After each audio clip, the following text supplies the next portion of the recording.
Yes, what's on your mind? You get...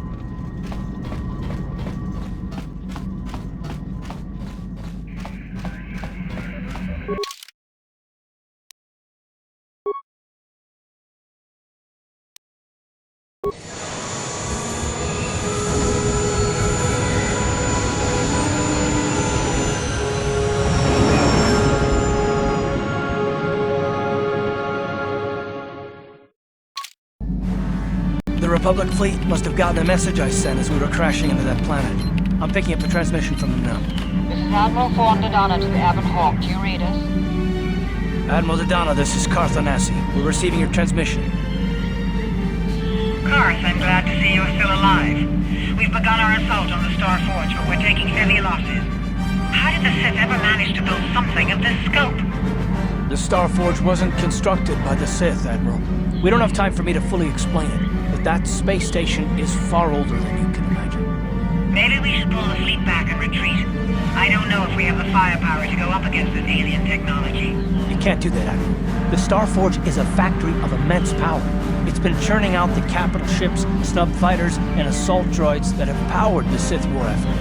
You have to destroy the Star Forge now, or you'll be fighting an unending wave of reinforcements.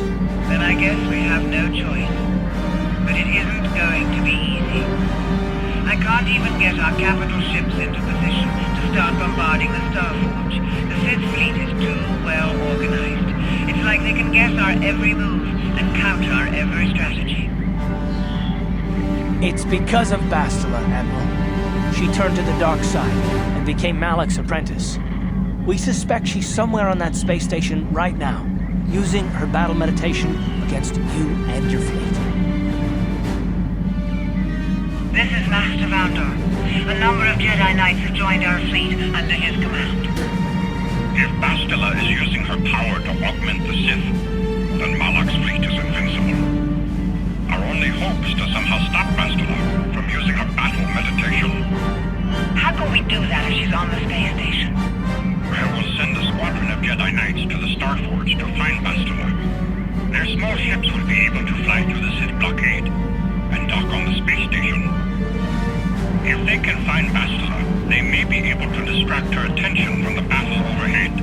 That should allow you to move your capital ships into position for a final assault on the Star Forge itself. I hate to ask this after all you've done, Carth, but the Jedi may need all the help they can get. Don't worry, Admiral. The Avon Hawk and her crew are gonna see this through to the end. And may the Force be with you.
You made it. Several Jedi have already gone ahead into the Star Forge. We have to strike while we still have the element of surprise. If we don't stop Bastila from using her battle meditation, the entire Republic fleet will be wiped out. Come on, before they... Damn! So much for catching them unprepared. We'll deal with these Sith. You get into the Star Forge and find Bastila. Hurry!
Malak. A team of Jedi had penetrated our defenses.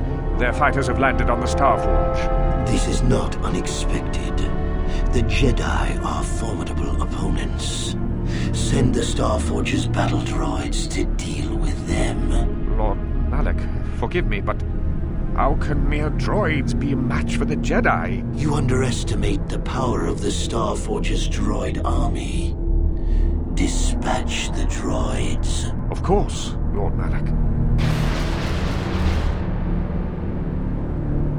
The Jedi have invaded the Starforge. Destroy them. Destroy them all.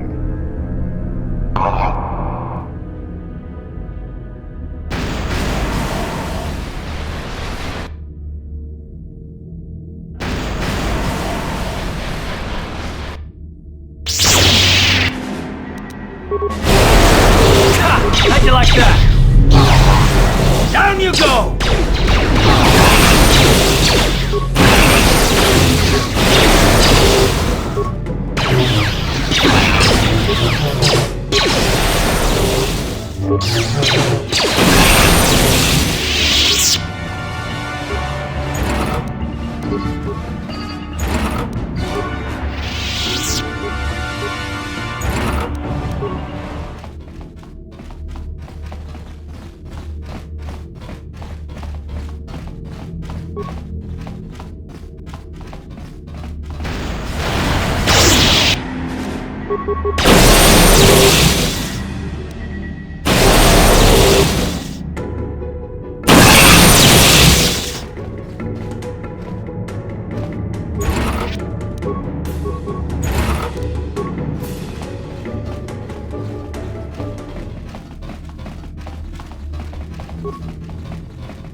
No, I never did I?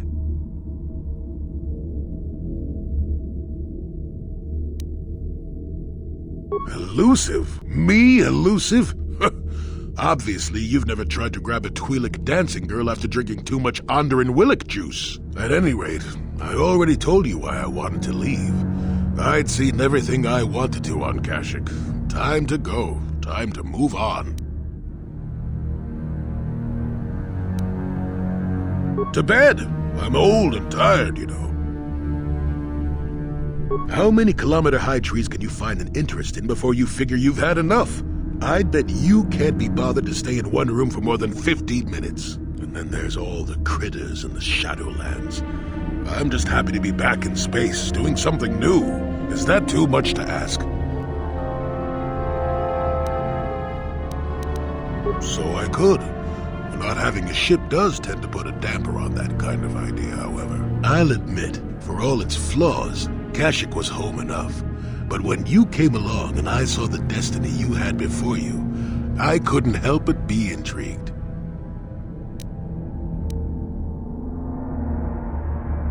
Interest? Well, I certainly don't have a vested interest. Call it more idle curiosity. Your destiny is rather unclear. In fact, everything about you that I can see is odd. Slightly off, as if my eyes are trying to trick me. Something is very dark about you. But, I'm sure you don't need to hear my ruminations. You've probably got enough nosy Jedi offering you one opinion after another to make you sick.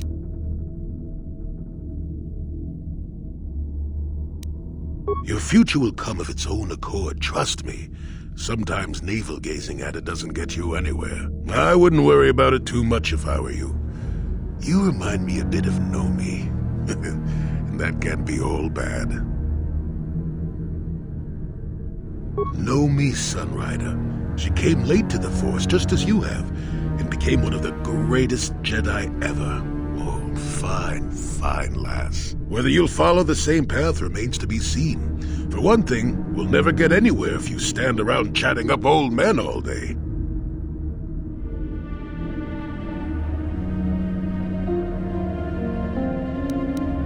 Nonsense. If I ever refused to help you when you asked, how confused can one person be anyway?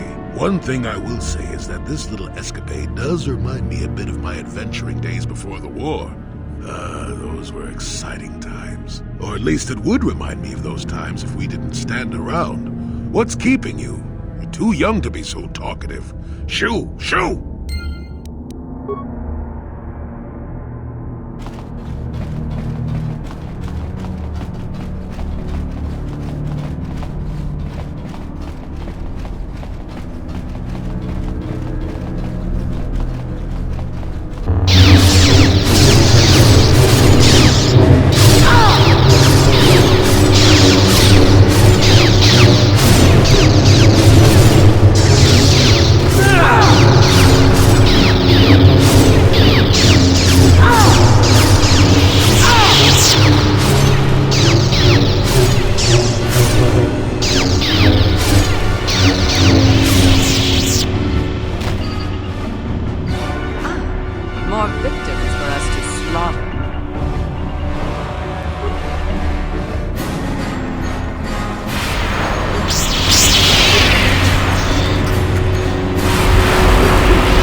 Could not stop them. Strange. I did not think there were any among the Order who could survive an attack by an army of the Starforge's battle droids. It was Revan, Lord Malik. Your old master is with the Jedi here on the Starforge. Yes, that would explain why the droids failed. Revan was always strong in the Force. Very well. Send out all available troops, the apprentices as well. Do you think they can stop Revan, Lord Malik? Of course not. But they will slow Revan down. That will give me the time I need to fully prepare the Starforge's defenses. I am curious to see the true extent of this space station's capabilities. One as powerful as my old master would make it interesting.